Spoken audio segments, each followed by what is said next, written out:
Toujours dans cette histoire de déconstruction de l'ego, voilà, je fais une vidéo séparée parce que c'est un autre sujet. Le sujet précédent, c'était sur à redécouvrir les petites choses de la vie. Si vous ne l'avez pas vu, je vous invite à regarder cette vidéo. Retour à l'instant présent via ces petites expériences de retour à ces petites choses de la vie. Oui, voilà, je réfléchissais sur quoi l'ego pouvait se nourrir, et vous savez que l'esprit humain euh, et comment ça s'appelle, l'esprit humain veut toujours tout catégoriser, tout encadrer, tout formater et tout juger, tout juger. Et je pense que d'essayer de ne pas juger les autres, on va partir sur ce sujet-là parce que vous pouvez juger plein de choses, hein. Vous pouvez juger la beauté d'un tableau, vous pouvez juger, vous verrez, le jugement il est quotidien, hein, le jugement. C'est pas forcément négatif, hein, le jugement. Mais le fait de voir la pensée de jugement et de se poser cette question permet de revenir aussi sur le présent et de se poser la question en quoi ce jugement, qu'est-ce que ce jugement apporte en fait au personnage. Et vous allez voir, ça se ressent énormément, c'est sur le jugement d'autrui. C'est obligatoire, on juge tous, hein. Moi, je juge aussi les gens. Je vois les pensées de jugement qui apparaissent systématiquement. Je les laisse passer, je m'y attache pas en général. Et je les développe pas. Alors, pourquoi Faites l'expérience. Voilà, faites l'expérience. À chaque fois que vous voyez un jugement qui arrive, on va partir sur le jugement d'autrui, d'une autre personne. Dès que vous voyez un jugement qui apparaît, genre elle est trop grosse, elle est pas belle, ou pourquoi il pense si, attends, pourquoi il pense en Dieu, pourquoi il est bouddhiste, n'importe quoi, pourquoi il vote pour Donald Trump, pourquoi il vote pour Macron ou pour Marine Le Pen, et blabla, et blabla. Ou encore plus quand ça part de politique, alors l'esprit il est parti en jugement. C'est pour ça qu'en général, dans des repas de famille, on évite la politique. Et quoi d'autre, je sais plus, à chaque fois on parle de quoi. Il faut éviter la politique et le sport, non, je sais plus. Bref, ça c'est drôle. Parce que les gens s'engueulent après sur ces sujets-là. On a le droit de ne pas être d'accord avec les autres, hein, attention. J'ai pas dit qu'il fallait être d'accord avec les autres. Vous avez le droit d'avoir vos propres pensées et vos propres idées. Alors, on va prendre un exemple sur le jugement d'autrui. Donc, si vous voyez une personne qui pense quelque chose qui est différente de votre manière de voir les choses, regardez, il y a un jugement qui apparaît, une pensée qui apparaît, une pensée sur cette personne en disant mais n'importe quoi. Pourquoi il pense qu'il faut faire comme ça?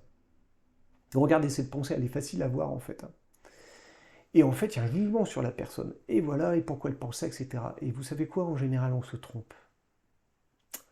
On se trompe. Le personnage se trompe parce qu'en fait, vous voyez bien que le mental de l'être humain, déjà, en tant que personnage, déjà se cherche lui-même et essaye de se comprendre. Alors que, franchement, le jugement, pour qui on se prend pour essayer de juger une autre personne, vous voyez, ça n'a pas de sens.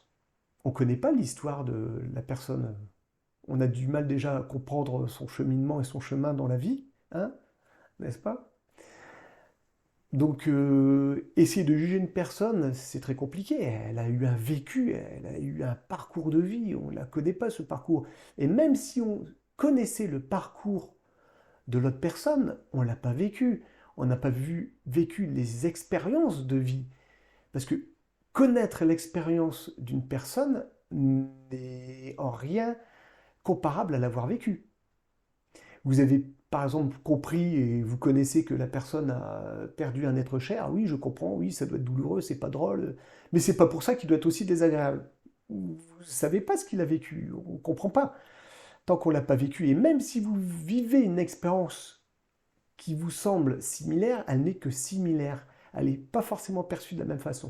Vous voyez, j'ai perdu mon père, je vois par rapport à mes frères ou à d'autres personnes qui ont perdu un être cher, l'expérience de la perte d'un être cher n'est pas vécue de la même façon, selon son vécu, selon sa personne, selon ses expériences. selon les expériences de mon personnage, qui a vécu des choses métaphysiques, des sorties hors du corps, des illuminations, ouh, des perceptions extralucides et tout ce que vous voulez, forcément, la perception de la mort à travers le personnage est complètement différente par rapport à une autre personne. Je dis pas que c'est mieux ou moins bien, elle est différente. Différente. Donc le jugement qu'on peut avoir sur autrui n'est pas forcément la vérité. En quoi votre idée serait, votre idée serait meilleure que celle de la personne en face. Donc voilà, je pense qu'être sans jugement, ça permet de recadrer l'esprit et franchement, ça permet d'être vraiment plus posé. Parce que vous regardez, dans un jugement, quand vous avez un jugement envers une personne, je pense qu'il y a une frustration en fait quelque part qui grandit. Essayez d'observer, j'essaierai d'observer ça en fait. Parce que quand il y a un jugement, il y a forcément une frustration à l'intérieur du corps qui se crée avec des émotions. Parce qu'en fait, la personne d'en face n'est pas d'accord avec nous. Ou elle est en contradiction avec notre mode de vie, ou elle est en contradiction avec nos pensées. Donc il y a une sorte de frustration, dont un jugement qui se crée. Donc je pense que d'être sans jugement, c'est pas mal, quoi. C'est pas mal. Et je répète, vous n'êtes pas obligé d'être d'accord avec la personne, mais vous n'êtes pas obligé de juger la personne. C'est deux pensées différentes qui émergent dans la tête, hein. Donc voilà, je vous invite à regarder ça, calmement, à chaque fois que ça arrive. Et vous allez voir, c'est pas mal du tout. C'est pas mal d'être sans jugement. Les jugements apparaîtront toujours, hein. Les jugements apparaissent tout le temps.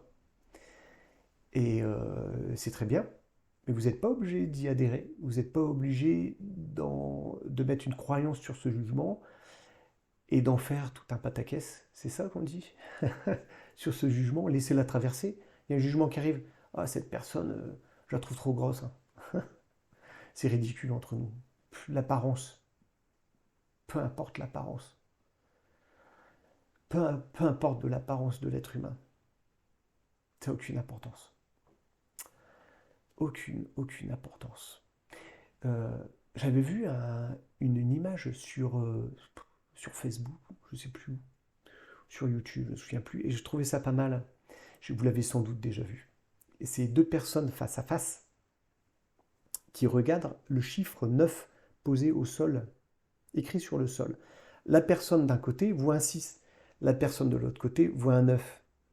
Est-ce que la personne qui voit le 6 a tort par rapport à la personne qui voit le 9? Donc la personne qui voit le 9 dit, mais non, c'est ridicule, tu vois bien que c'est un 9, c'est pas un 6. C'est imagé, bien sûr, on comprend très bien que la personne voit autre chose. Le 9, c'est assez simple, c'est juste... J'aimais bien cette image parce qu'en fait, la façon de voir les choses, la façon d'expérimenter la vie, même d'une expérience similaire ou même d'une personne qui vit la même chose au même moment que vous avez votre propre perception et votre propre interprétation du réel. Et c'est ce qui crée le réel, c'est votre interprétation, la subjectivité. Donc forcément, la personne qui est à côté ne l'aperçoit pas de la même façon. Qui a raison, qui a tort. Voilà. Donc je vous invite à regarder tout ça. Et n'hésitez pas à laisser, c'est comme ça qu'on fait, à laisser en commentaire vos impressions. Et si vous avez envie de vivre cette expérience, d'observer dans l'esprit les pensées de jugement et essayer de les enlever, dites-moi ce que ça vous fait en vous. Est-ce que ça calme quelque chose en vous? Dites-moi ce que ça procure dans le corps et dans l'esprit. Je suis intéressé de savoir. N'hésitez pas. À bientôt.